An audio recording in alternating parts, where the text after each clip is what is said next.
हाय, मैं हूं अभिषेक मिश्रा, आपका प्रॉपर्टी गुरु।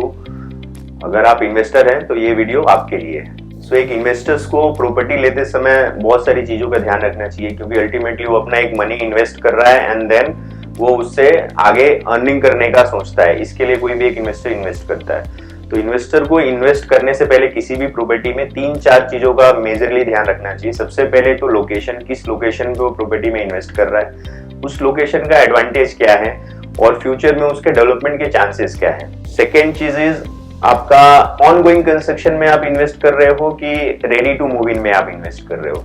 अगर ऑन गोइंग में आप इन्वेस्ट कर रहे हो तो आपके चांसेस एप्रिसिएशन के ज्यादा रहते हैं compare to ready to move in में, बिकॉज ऑन गोइंग में कंस्ट्रक्शन ऑन गोइंग रहता है, आपको थोड़ा रेट बेनिफिट्स मिलता है अर्ली में, बाद में जब वो रेडी हो जाता है तो there will be different rates, तो आपको उसका बेनिफिट्स मिलता है।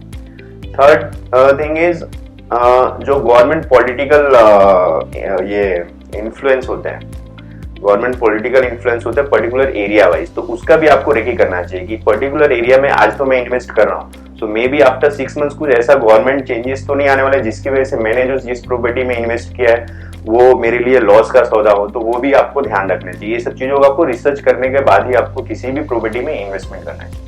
अगर आप इन्वेस्टर हैं तो रीइमेजिन आपको ये सारी चीजें जो बताई जा रही है कि क्या क्या चीजों का आपको ध्यान रखना चाहिए, ये सारी चीजें रीइमेजिन आपके लिए हम खुद ही करके दे देंगे कि पर्टिकुलर एरिया में आपको इन्वेस्ट करना है तो ये एरिया का ये एडवांटेज है, आपका एप्रिसिएशन रेशियो इतना रहेगा, आफ्टर 5 इयर्स आपको इतना बेनिफिट्स हो सकते हैं। ये सारा आपको calculation with the figures and facts के साथ में आपको रीइमेजिन देगी। उसके बेसिस पे आप डिसाइड कर सकते हैं कि कहाँ पे प्रॉपर्टी लेना चाहिए।